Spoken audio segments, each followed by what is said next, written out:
Okay, baby, here we go. Season 3, Episode 3 of the Hockey Talk Show. Thank you guys for being here, by the way, for 3 seasons. That's amazing. It's crazy to think it's been 3 years since we started this Hockey Talk Show experiment, but it is going extremely well. How well is it going for your favorite team? Well, we're going to get into that on this episode of the Hockey Talk Show. It is Monday, September 30th at the time of our live broadcast. If you're listening via podcast after the fact, thanks for checking us out. Rate and review on Apple Podcast.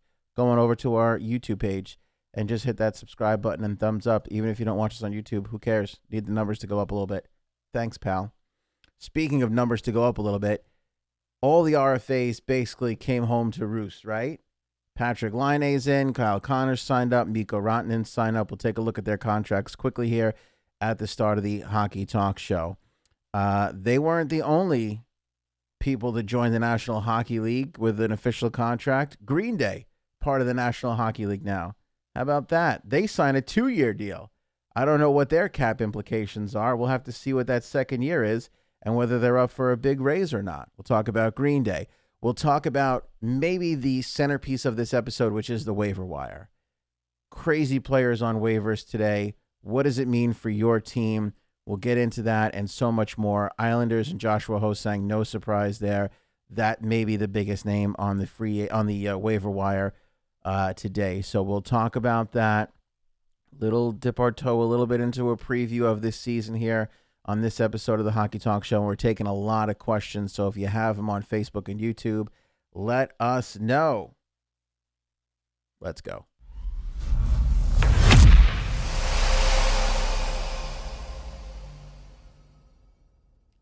Man, it is nice to be here with you on this Monday, talking some hockey. Welcome, everybody. If you're watching on Facebook or YouTube, make sure you guys hit that like button right away. Make sure you hit that share button. Comment, let me know where you're watching or listening from, and I would love to hear your questions. Lee already jumping in on Facebook. Seems like the Aho offer sheet was crazy now. Yeah, we talked about this on one of the previous episodes of the show, how it seemed very hasty. And Aho seemed very uncomfortable with the process of being a restricted free agent and not wanting to have rumors and things of that nature lingering around over his head. I know that a bunch of the guys down there in Carolina were surprised that he signed such a deal because he probably could have gotten a little bit more. But we've seen a weird dichotomy here in the RFA so far this season, whereas Braden Point really made the Toronto Maple Leafs look stupid with their Mitch Marner signing, and Patrick Laine, Kyle Connor, and Mikko Rantanen, they've all come in basically at their own deals. Some of them, as we see with Patrick Laine, they're like, hey, bridge me up. I want out of here. That's all I want. Make sure I get my big raise in year 3 or year 4, depending on the contract. And some of them, like Kyle Connor and Mikko Rantanen, were like, hey, just get me in there long term. I'm still going to wind up getting paid after this contract anyway, so it doesn't really matter to me. I want to be here. I want to play here. This is the team I want to be with. That's not the case for Patrick Laine. Patrick Laine signs a 2-year deal, $6.75 million. So he's right along the same lines as Braden Point. So that just goes to show you even more that Braden Point was a steal. I don't know what sort of cult they're running down there in Tampa, other than there's no state tax and players are going to receive a lot more benefit by playing there to begin with. Something is in the water. There's some sort of hypnotic thing. First day media tour, come on in here, Pat. Let's get you under the thing and just stare at this watch a little bit. Because all their players are just taking way less than market value to stay there. Way, way less. Now, there's still a bright future, obviously, for Braden Point, and there's still opportunities to win and get paid in the future. But there's no doubt about it, he left a lot of money on the table. And maybe a big part of drinking the punch down there, drinking the Kool-Aid, if you will, in Tampa is, hey, we can win a cup. Despite the fact that we were a first-round exit this past season, this team is primed for a championship, and everybody knows it. Everybody knows it. Deirdre, nice to see you. I'm so happy to be back for Season 3 of the Hockey Talk Show. We got a bunch of great things to talk about here, of course, with the season starting in just 3 days. Tomorrow, we're going to get another episode where we're going to talk about who cleared waivers and who got acquired. So we'll do something tomorrow Might not be a live show, might be a pre-taped show, or it might be a blog entry. Who knows? Make sure you guys are following on Facebook and Twitter. Links to all this is up at hockeytalkshow.com.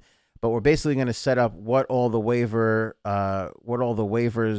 look like today, what the waiver wire looks like today, and what the claims are going to look like tomorrow. Because there's this possibility of like, hey, a lot of people could get claimed, but there's also this looming thing of a lot of teams are really tight up against the cap, and I don't know how many claims we're going to have here. I think Ho-Sang goes for sure, though, if you're an Islander fan. Sorry to say. So a little bit of an update tomorrow, whether it's a live show, a tape show, or a blog. Look out for that at hockeytalkshow.com. And then I'm hoping that Wednesday, which is the start of the season, we'll do our jersey episode. We'll take a look at some of the jerseys that are coming out. And we'll also do some of the, here's my predictions, which will obviously be wrong.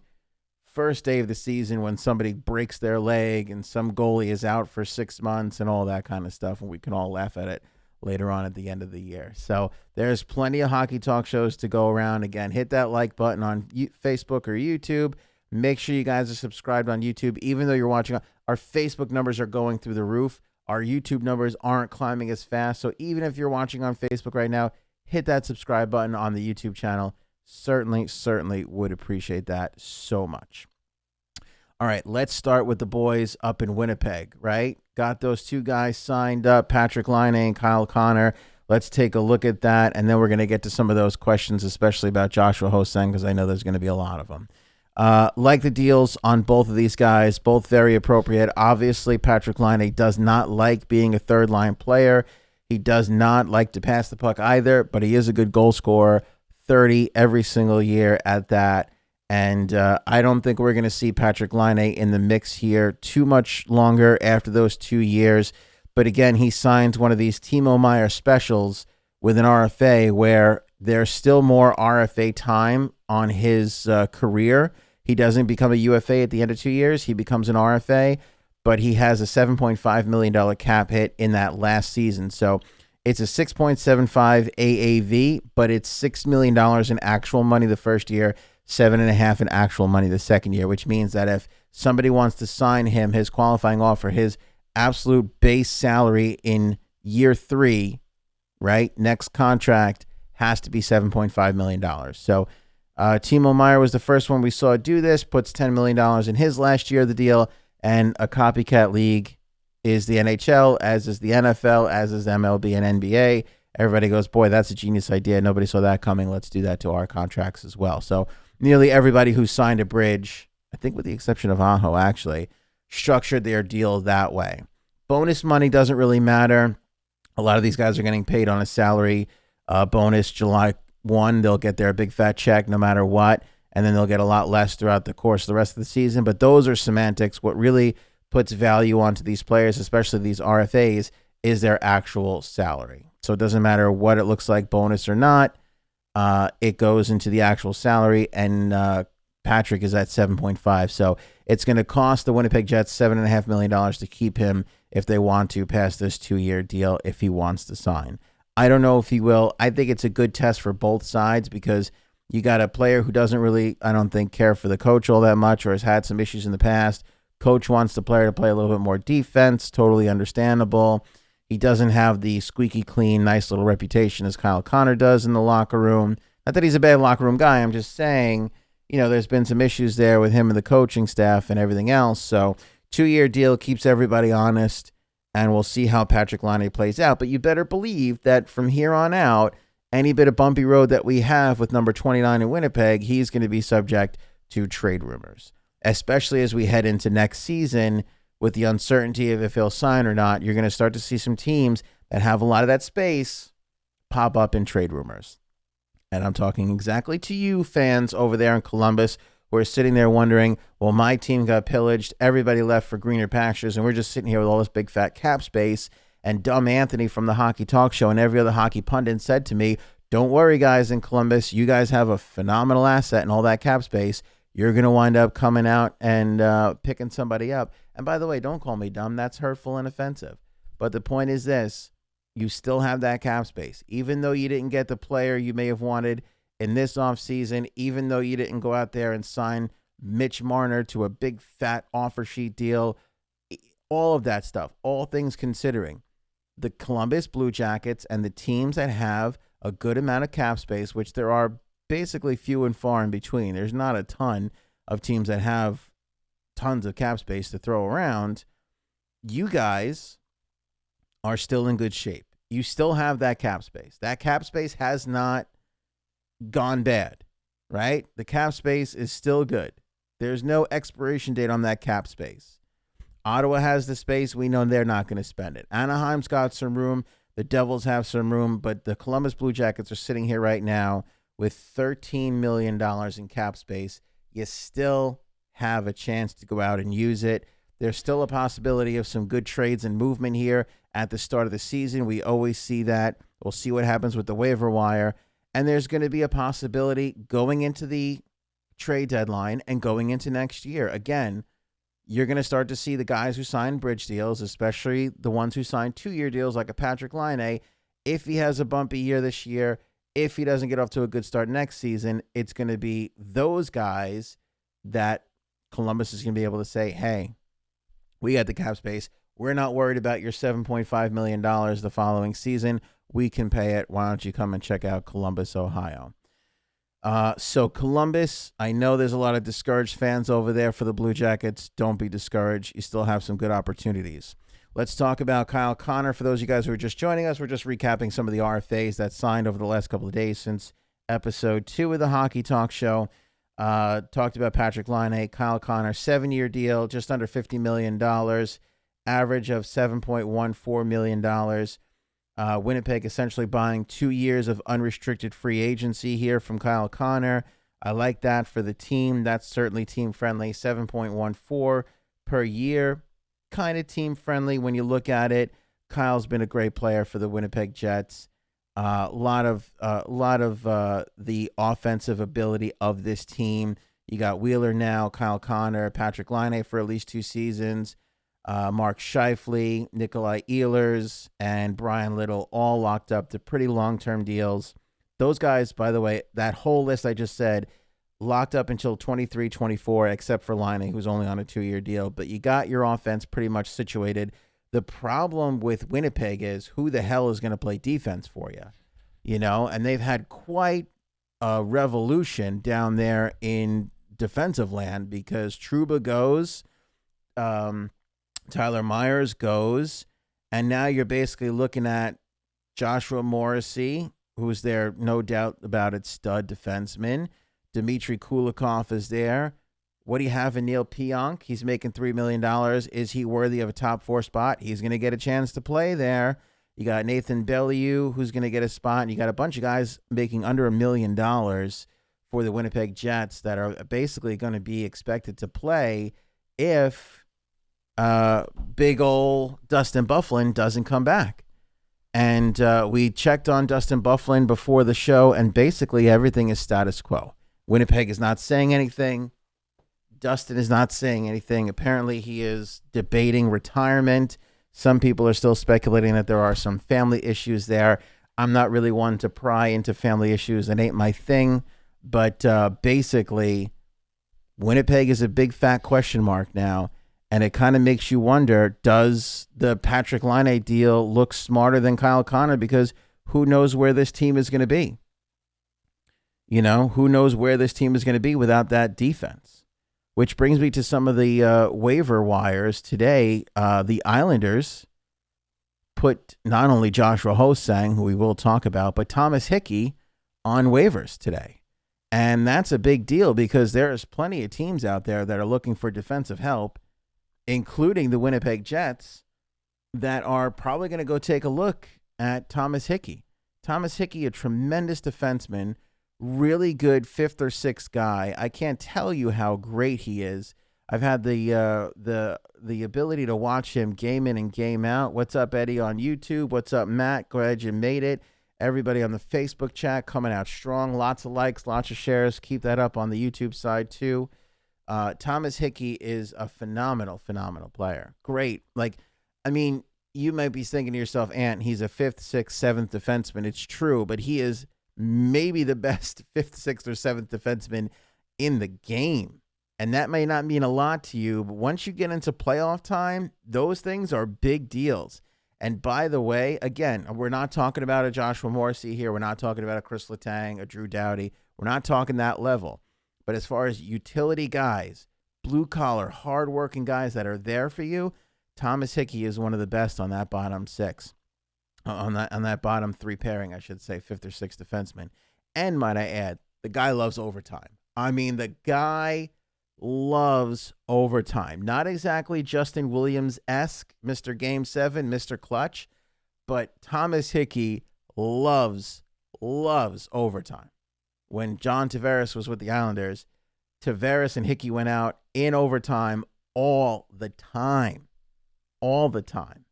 So there's a really good defenseman out there and available, and I think a pretty good option for the Winnipeg Jets should they make a move in the absence of Dustin Byfuglien. Now, if they do make that move, according to capfriendly.com, the Jets have $4.6 million in cap space right now. Signing Patrick Laine and Kyle Connor didn't mess them up with the cap at all. As of right now, suspended without pay is Dustin Byfuglien. That's the official thing.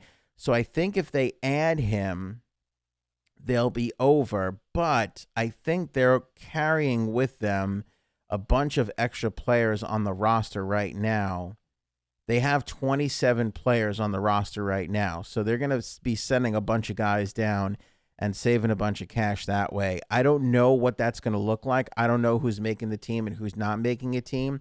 But I will say the one thing that would prevent Winnipeg from scooping up a Thomas Hickey would be Thomas Hickey's contract, because he actually does make a good amount of money for somebody that's going to wind up playing in the AHL this year if he goes and winds up clearing waivers for the New York Islanders, because Thomas Hickey signed a big extension, I think, last season, and he's set to make $2.5 million for the next couple of years. So $2.5 million is not bad for your fifth or sixth defenseman. It's a little on the pricier side, but it's a lot for a guy that you got to fit under a cap for most of the teams that could use a defenseman, i.e. Winnipeg, i.e. definitely Pittsburgh.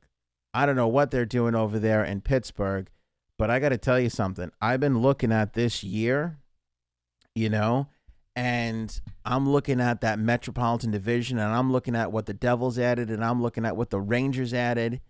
And by the way, I'm going to calm down the Ranger fans in a second. And I'm looking at Washington seems like they're a beast again. Carolina, I don't really have a ton of faith in, but then I'm watching them in the preseason, and they look pretty damn good, actually. I don't know if I could legitimately predict that the Pittsburgh Penguins are going to make the playoffs. And you're talking about a team with the greatest player in the game, Sidney Crosby. You may hate him. You may call him a crybaby. It's all fair to me.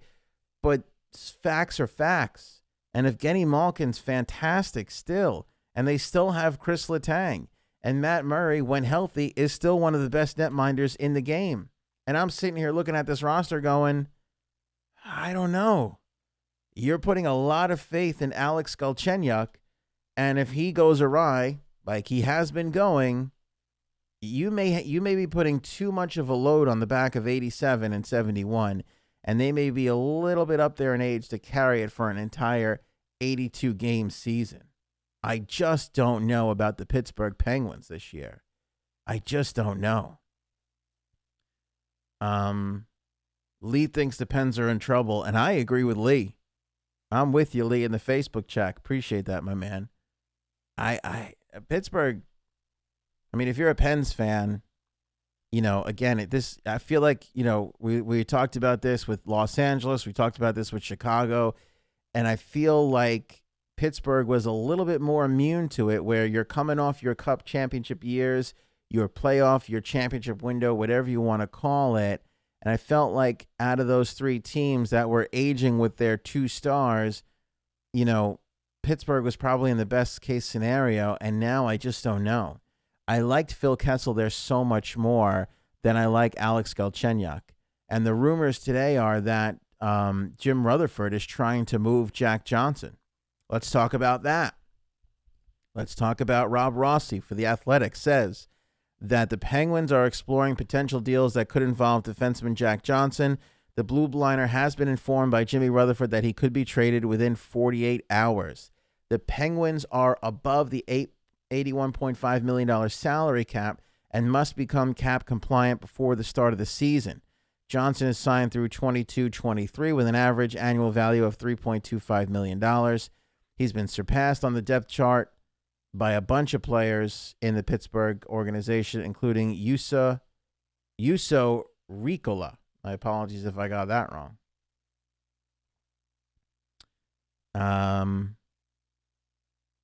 Forget the Pens, they're over, says Eric. I feel like that's not an unrealistic expectation. Now, they're not treating the season as such, but, you know, it looks pretty tough. They're putting a lot on, like I said, Crosby, Malkin, Gensel. I mean, they're putting a lot of stock on these guys. A lot of stock. If you're Mike Sullivan, you better be pretty damn motivating this year because you got to squeeze a lot out of very little. I just don't know what the defense is going to. Can we bring up? Yeah, let's take a look at. I mean, and this is, by the way, this is going to change, on a daily basis. But I love Daily Face-Off. Let's bring them up right now and take a look at what the defensive pairings look like right now for the Pittsburgh Penguins. You're talking about Brian Dumoulin and Chris Letang as your first pairing, Marcus Pettersson and Justin Schultz in your second pair. They're talking about trading Johnson and Eric Goodbranson as your third pair. That is by no means an impressive defensive core. Again, you're putting a lot of pressure on Matt Murray to be there for you each and every night. It's not a crazy thing to do. Matt Murray's fantastic, but that scares me a little bit. I do not like the look of that defense, not whatsoever. And then even when you look at their forward situation, you got Dominic Cahoon. How do you say that? With Crosby and Gensel, doesn't really matter who you put. That's the Chris Kunitz spot. Doesn't really matter. It's Gensel and Crosby together. Galchenyuk and Malkin, you're hoping have some sort of chemistry together. And Brandon Tanev there. Tanev? Can't pronounce anything today. McCann, Bukestad, and Hornquist. I like it. It's a little sandpaper. It's a little skill there. Some scoring ability. But Brian Rust has fallen down to a fourth-line winger. Teddy Bluger and Dominic Simon. I mean, it's not a crazy lineup. There are a lot of other teams, i.e. the Washington Capitals, that are built way better in this division. I mean, way better. So Pittsburgh's in trouble. Who wants to take Jack Johnson? I mean, I feel like there's Columbus again. They'll be willing to take him if Pittsburgh can send a good asset via a draft pick back the other way. And then you're going with another rookie in Jack Johnson's spot. I see it from a cap standpoint. You don't want to pay, your fifth, sixth defenseman $3.25 million. That's a lot to pay for somebody like Jack Johnson, but now you're putting in another rookie in that spot? I don't know, man. I really don't know. So I see out of all of the guys who hit the waiver wire today, which is a pretty impressive list, Luke Schenn with Tampa Bay, again, we could look at a bunch of defensemen that are on this list right now, but Thomas Hickey by far is the best. And if, Jimmy Rutherford can make a trade and make a move, I don't know anybody who wouldn't want to bring in Thomas Hickey to be their fifth and sixth defenseman, because I can look at 10, 12 teams in the National Hockey League right now, and Thomas Hickey is better than their 5 and 6. Way better than their 5 and 6. Way better. Like, no doubt about it, way better. The Islanders have just been drafting really well, and they've been developing their prospects super well on the back end, not on the forward end. And now it's sort of that victim of circumstance. I'm getting asked who is taking the spot for Hickey. Well, let's take a look at the Islanders' defense for a second here as we dip our toe into a season preview, which I said I wouldn't do, but we're into it now. I don't know who the odd man out here is for the New York Islanders, because if Noah Dobson sticks, like the rumors are saying that he may, somebody on this list right here goes. You got Pellick and Pulak together, Devon Taves and Scott Mayfield, Nick Leddy and Johnny Boychuk. Leddy been the in the rumor mill for a ton of years. Last 2 or 3 at least. Not last 2, let's be fair. And Johnny Boychuk has been aging, but he's got a big fat contract, and people don't know if he could be moved. So now you can see why Thomas Hickey is available on waivers. And you take a look at this 6, and you got to go, well, who goes out? I don't want to lose Leddy. He's still got wheels. It's kind of crazy to see that 2 and 55 combo is your third pair, when just 3 or 4 years ago, that was your top pair. Isn't that crazy to see? Scott Mayfield I like, but Noah Dobson sticks around. Like, what do you do there? Does Mayfield become the in-and-out guy every day, and Dobson sits there with Devon Taves? Taves is only playing in his second full year. So what do you do in that scenario? And then you take a look at the Islanders forwards, which I really don't love. I don't love this third line. I don't love Michael Dal Cole. I just don't love him. I thought that Joshua Hosang would have been the better option. All right, so let's talk about big Joshua Hosang, right? Let's talk about my man here, trying to make the team for a number of years, hasn't been able to crack the lineup. Everybody says attitude problems. He was sent down on the first day of camp a number of years ago. He's failed to make the team. Clean slate when Garth Snow and Doug Weight get wiped out. New regime in there with Barry Trotz and Lou Lamoriello, 2 guys that don't like to take a lot of shit off of anybody. And the guy still can't crack the roster. It's his second chance with this new regime to make the team, and now he finds himself on the waiver wire. Joshua Hosang, obviously there's some sort of an attitude problem, similar to Patrick Laine. The guy just doesn't like to play defense. And maybe he's not as skilled or as much of a goal scorer as a Patrick Laine is. So he finds himself on the waiver wire. And as we take a look at the waiver wire, by the way, there's some recognizable names on there. Daniel Sprong, certainly another guy with a ton of upside who hasn't been able to put it together yet with the Anaheim Ducks. Sam Carrick goes on to waivers. Curtis Lazar, Scott Wilson from the Sabres, both on waivers. Gustav Forsling on waivers, and so is Anton Forsberg. So a couple of goaltenders there from Carolina. You've got Brandon Manning in Edmonton goes on to waivers. Sam Gagner from Edmonton on waivers. Let's see here. Pittsburgh puts Casey DeSmith. I'm going to talk about the goaltenders on waivers in a second. But I mentioned Luke Schenn from Tampa a little bit ago. Kenneth Agostino from Toronto also on waivers. Sven Barchi. A lot of people think he could be a 15, 20 goal scorer from Vancouver. He goes on waivers. And Eric Comrie from the Winnipeg Jets also on waivers. So there's a lot of good names on waivers, a lot of potential for guys to get plucked here. But I think Joshua Hosang has the best potential, and here's why. Just how we looked at with Thomas Hickey, there's a lot of teams that want a defenseman.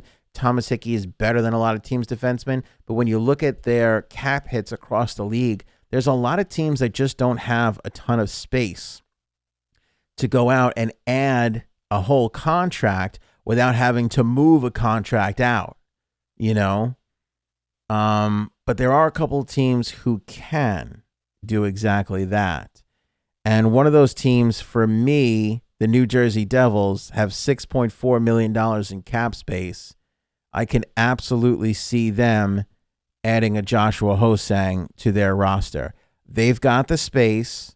They've got a roster spot for him. They've got the ability to add a Joshua Hosang to the mix. And I don't see anything stopping them from adding an $874,000 contract to their lineup. A lot of teams actually can add $874,000, but I think if he's available by the time the Devils come around, they would be insane not to put a claim in for him. Insane. The Montreal Canadiens, although they have some other needs on forward, and to address a question I saw earlier, do I think Drouin is out in Montreal? There certainly seems to be a lot of smoke behind that rumor, but not a lot of substance, not a lot of fire. I mean, people are talking about it like it's possible, but the Canadians are poo-pooing it. I understand why they would poo-poo it even if they were still working on it, but I don't know. Again, I don't see a lot of teams that are hurting for a Jonathan Drouin. You know what I mean? But for Montreal to add a Joshua Ho-Sang, it doesn't cost them much. They have just over $4.5 million in cap space. It's possible. It's possible. The Blackhawks certainly need some help in the scoring department. I can see them adding. They got over $2.5 million in cap space, just taking a look at them. I actually think that Joshua Ho-Sang makes the most sense on the New York Rangers, too. I really do. I think Joshua Ho-Sang would break the heart of a lot of Islander fans if he goes over to the New York Rangers and turns out to be a stud. But let's take a look at their lineup over here, dailyfaceoff.com. That's what we use to analyze day in and day out lineups.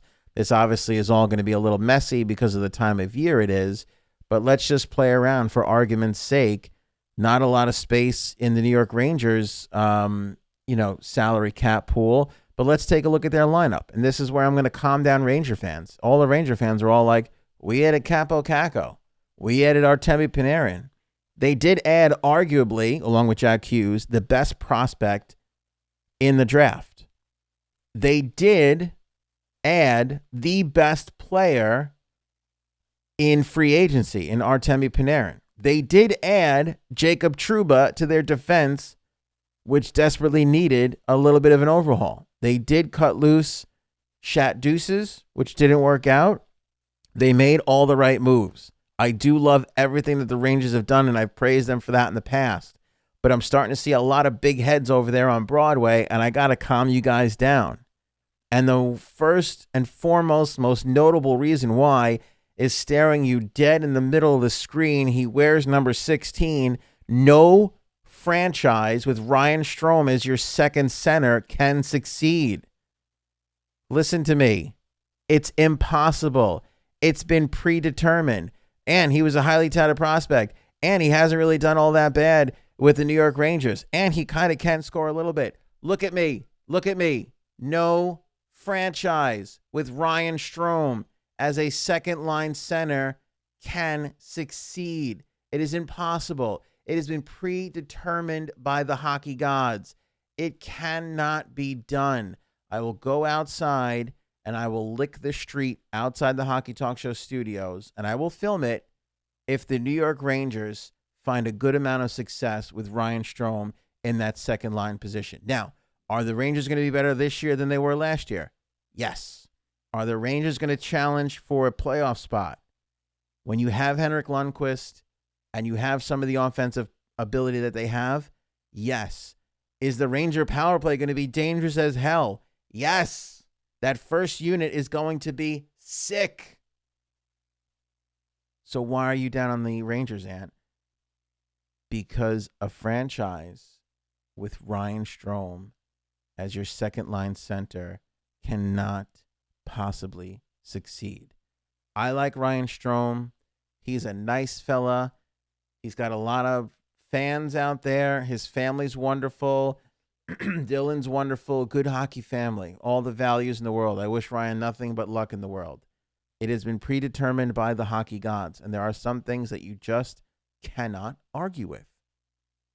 Do we know for sure the sun is going to come out tomorrow? Actually, no. The only basis for that theory is that the sun has come up every day for the last kabillion years. That does not guarantee that the sun will come out tomorrow.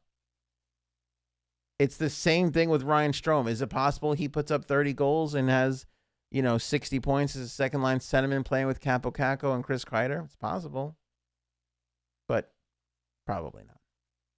And the reason being is because the sun's come up every single day for the last kabillion years. And that's just truth. That's just truth. I love the Rangers, but I'm telling you, and Ranger fans, you're going to agree with me on this. We're all going to love them 2 to 3 years from now as we let Jeff Gorton continue to add. And everybody's going to be talking about this, especially when we get into the dog days of November and December, when everybody is doing well on that team except for Ryan Strome, and they're going to be talking about the Rangers are in the market for a centerman.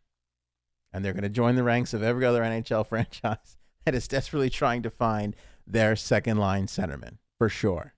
For sure. But when we take a look at this roster here for the New York Rangers and look around, because they just they thin out a little bit in the middle. You can't argue with that top line. It's going to be great. Panarin, Zibanejad, and Buchnevich. I like the speed for sure of that second line. Even Strome, with his limited ability, can skate. The guy can skate. He just can't finish. Strome's got no. If you're wondering why I hate Strome's game, there's no finish. There's just no finish. Does everything right. In the right spot, hard shot, aims good, no finish. Now, I like this comment from Eric. Kreider and Kakko will take care of that line. It certainly is possible. It certainly is that 45 and 20 can carry that line without having Ryan Strome do much. That's absolutely possible, but highly unlikely. And we all know that Kreider is as hot and cold as a thing that's hot and cold. Kreider is just enigmatic at times. I love his game too. I love the speed. I really, really do. But with Kreider, when I look at him, I go, the Rangers might have missed the opportunity to flip him for another valuable asset. They really might have. Let's see how he does this year. But you take a look at that third line, I don't love it. And I don't love that fourth line, even though they're letting Elias Anderson develop in that fourth line role. I don't really love that. I love Brandon Lemieux's game. A little bit of sandpaper there, some skill. I like that guy. Greg McKegg is listed here on Daily Faceoff. I'm not sure if that actually is going to be the final roster for the Rangers. But I like the toughness down there on the fourth line. Their defense is arguably better with Trouba and Brady Shea there. I like Adam Fox. But again, there's a young player. Mark Stahl, how does his role fit in the bottom three? I like Anthony DeAngelo's game. Again, serviceable 6th, 7th defenseman in DeAngelo. The power play is going to be sick. Now, Daily Faceoff has Kreider on the power play. I don't know if that's going to be the case. But Kreider and Trouba, or if that's, Trouba and Shea or Fox maybe, whatever they wind up doing there. Look, the Rangers are putting together, they're doing it all the right way, man. They're building, but I want all the Ranger fans to take it easy because although you're vastly improved and on your way, you're not there just yet. But Kakko is going to be fun as hell to watch this year. So enjoy the absolute heck out of it. Really enjoy the absolute heck out of it. Let's take a look at some of the goalies on the waiver wire today, because that's also a sign of some controversy, and specifically for the Toronto Maple Leafs, because their goaltending outside of Freddie Anderson is non-existent. They got Michael Hutchinson on a PTO who they wind up signing, and they think he's going to be the guy. They had Michael Neuwirth in there who told the coaching staff on a PTO, I don't want to play this preseason game. So he found his way out on the curb. But I take a look around, and it looks like Tristan Jarry beats out Casey DeSmith over there in Pittsburgh. And again, this is kind of the thing where it's like we could have a dud over the next couple of days, or we could have a lot of fireworks here. Because even if there's a lot of claims on the waiver wire, even if there's not a lot of claims on the waiver wire, there can be some trades. You might see guys pass through waivers and then get traded for one another because there are teams that are just up against the cap that can't add another contract. They have to send another contract out. So you can see some trades happen in the next couple of days that don't involve like the Columbus Blue Jackets or the Anaheim Ducks, who have the cap space to go ahead and take some guys in. Or you can see Columbus and Anaheim take some trades so that teams can go out and get their players that they need.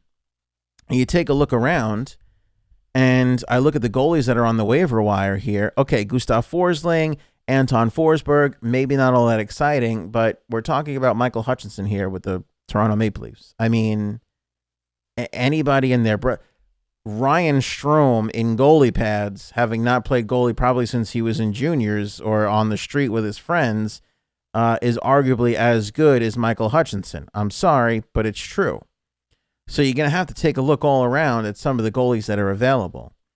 But I like Eric Comrie and I like Casey DeSmith, most notably for the Maple Leafs, because Comrie's got a ton of upside. Again, similar to Joshua Hosang, similar to Daniel Sprong, never really hit those heights of where they were projected that they could possibly be, right? But still a ton of upside. You always wonder about those types of players. If they get that right opportunity, does it just all lock in and they take off? That certainly has happened a ton of times before in the league. I mean, you can, especially with goaltenders. I mean, my God, with goaltenders, is there a bigger example than Devin Dubnyk? Devin Dubnyk couldn't wash his goalie pads in Edmonton and all his other stops. He goes to Minnesota, he's friggin' lights out. But it happens with a ton of players all the time in every other position. You float around for a little while, and then all of a sudden, boom, it just hits, it locks in, you figure it out, and you're off and running. And that's what's so scary about Joshua Ho-Sang, because he could be off and running for the New York Rangers. He could be off and running for the New Jersey Devils, which would be a nightmare for fans of the New York Islanders. But I can't, he's got a fair contract, Ho-Sang. He's got an attitude problem. I can't see a team like Arizona or Columbus or somebody just taking a flyer on him. $874,000 in 1 year of disruption ain't that big of a deal. And by the way, you can just plop him back on waivers and bury him in the minors if he turns out to be a problem.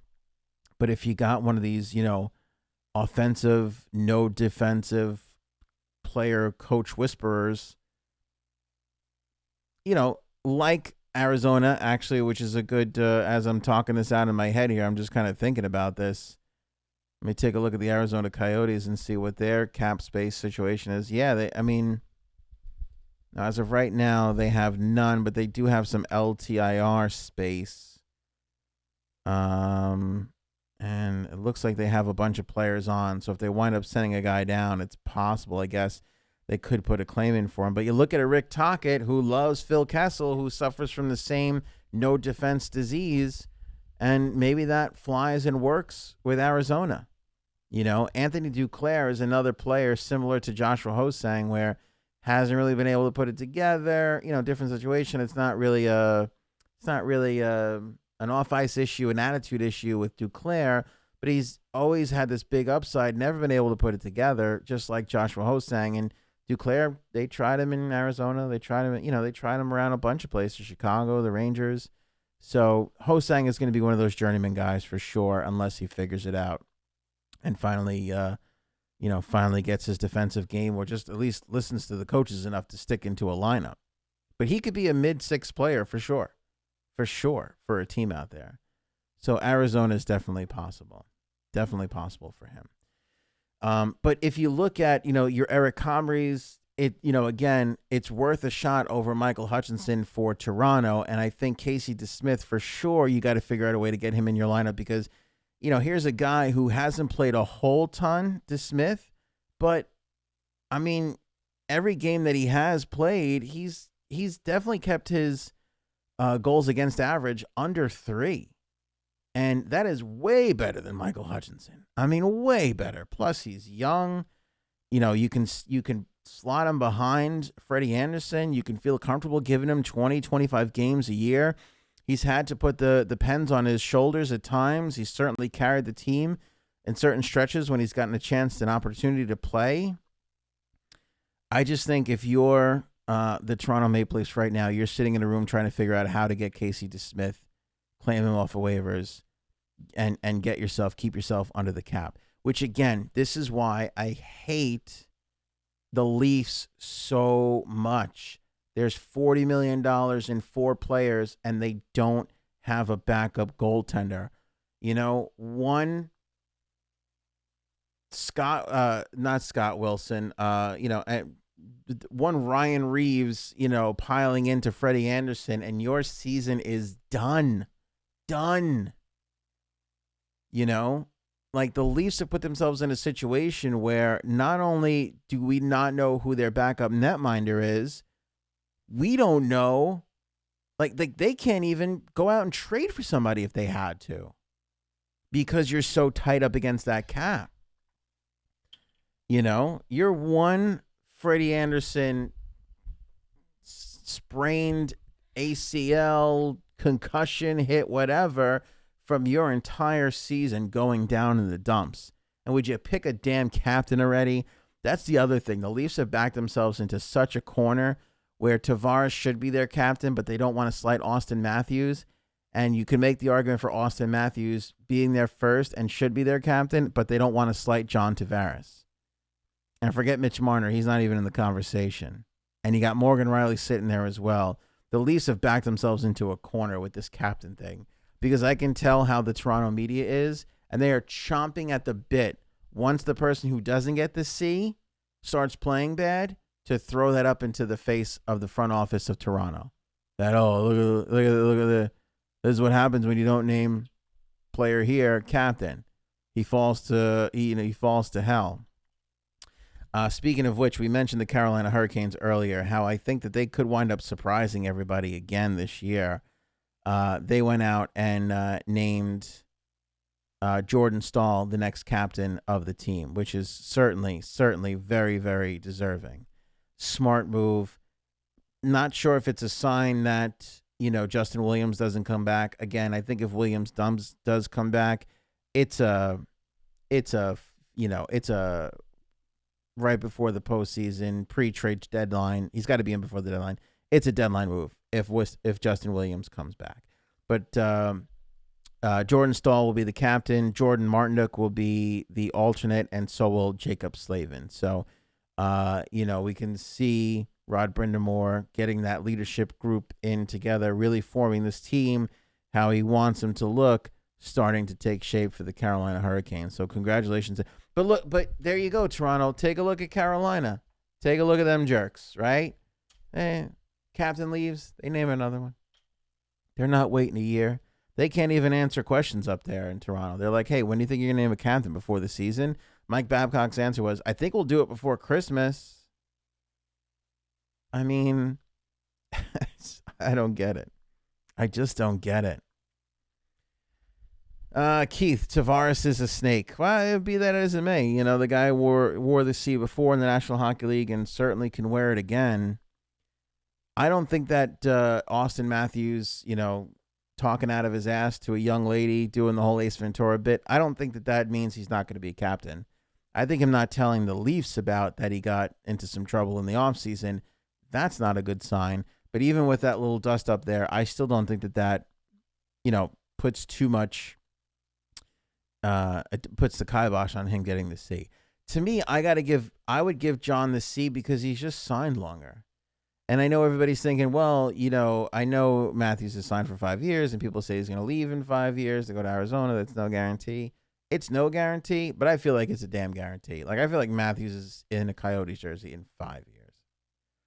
Unless the Leafs have just won the Cup, I think Austin Matthews leaves. And even if they do, I don't think it matters to a player like Austin Matthews. I think it's more important, like John Tavares, that he plays in front of his hometown fans. He can get the pay and the prestige and the championships now. And then I think it's time to go home. AK wants to see Matthews named as captain. JT just joined the team. He shouldn't be given the captaincy.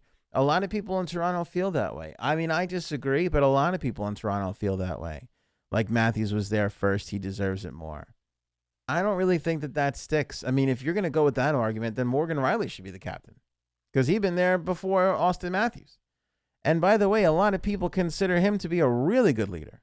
Really, really good leader. Alexander on YouTube, Toronto is one injury from missing the playoffs. I mean, that's just what we were just talking about. They're one injury from being out of it. Done completely. They should have never signed Tavares. And if they did, they should have never re-signed Nylander. That Nylander contract was such a mistake. And I'm not just saying that because he didn't have a good season last year. It was just a mistake, flat on out. Everybody and their mother knows they should have stopped Nylander in their tracks. They should have let him lose a year.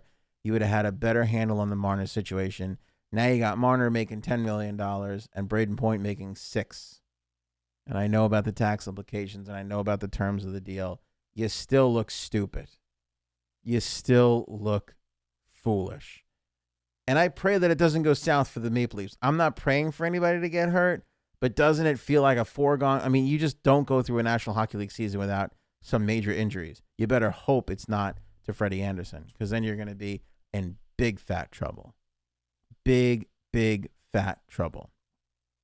All right, fun show tonight. Thanks so much for the comments. Make sure you guys share this around. Hit that like button for sure. And if you can, take a listen on the podcast. When we upload this, we do make a lot of money off of the I wouldn't say a lot of money, but we do make a majority of our money off of the podcast.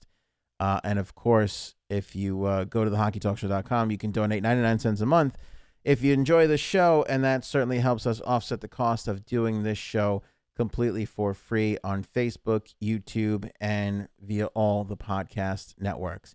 As I said up at the start of the show, tomorrow at some point, whether it's a live show, a pre-taped show, or just a blog entry, which you can check out our blog at hockeytalkshow.com, we're going to address the waiver wire, see who was claimed. Noon tomorrow, that news should come down. So we'll see who plucks who.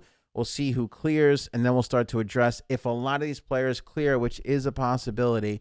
We'll start to address and see who the trade candidates will be, who the trade rumors are. Should be a good trade rumor day tomorrow, and we'll get into that. And then that's it. After that, the season starts. We'll do our jersey preview. I hope to sneak that in. Again, I'm not sure if that'll be a live show or a pre-tape. But we'll do that. More video content for you guys there with the jersey preview. We'll take a look at all the jersey previews. If you usually listen on the podcast, I do appreciate that. But that definitely going to be a visual show. We're just going to be looking at some of the new jerseys that are out there. Nashville, by the way, released their Winter Classic shoulder patch. Like, I love that. Like, we're at a place right now where the league is so hot, they can make news off of a shoulder patch release in Nashville. Like, I mean, that's how crazy hot the league is right now, that people are clamoring for hockey news and talk and information. That Nashville released a not the jersey, not the primary logo, a shoulder patch. Nashville released a damn shoulder patch, and the internet damn near lost their mind. And by the way, I damn near lost my mind because I thought the shoulder patch looked pretty sweet.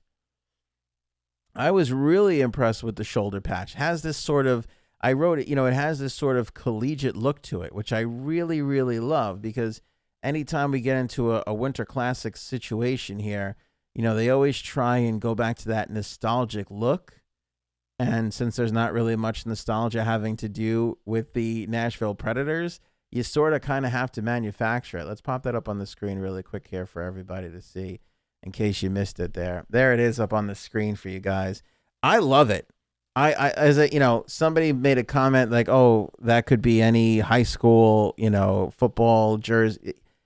Yes, it could be. It could be on any college team's jersey, but that's kind of what I like about it. Again, the Winter Classic, these All-Star games, these outdoor games are an opportunity for the league to step outside of their comfort zone and do something different. And if you're not going to have a roof over the damn ice, you can go ahead and dip your toe into the nostalgia pot, the collegiate pot, the whatever. You can go for a different look. And I love it. And I don't see this, by the way, as a cash grab. I see this as an opportunity for fans in Nashville to enjoy and consume their favorite hockey team in a different way. By the way, Nashville is one of the best teams for apparel.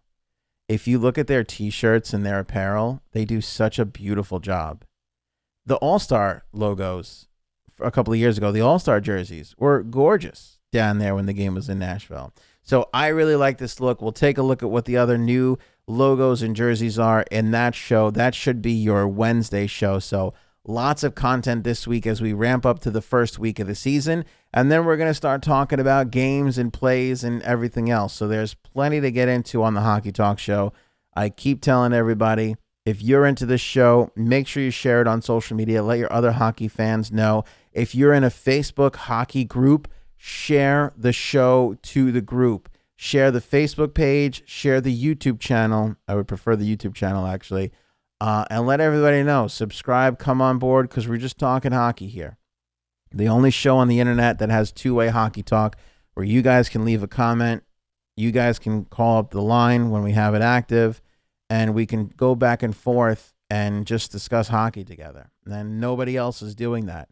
Not even Spittin' Chicklets, as good as they are. So let everybody know. Last word goes to AK. Oilers need to snag Hosang. Could you imagine Joshua Hosang on a line with Connor McDavid? Would be sick. would be better than Manning. They would probably get along a lot better too. Keith, Eric, Chris, everybody in the Facebook page, AK, Alexander, Eddie, everybody over there in YouTube land. If I didn't shout you out, I apologize. Just know that I love you guys.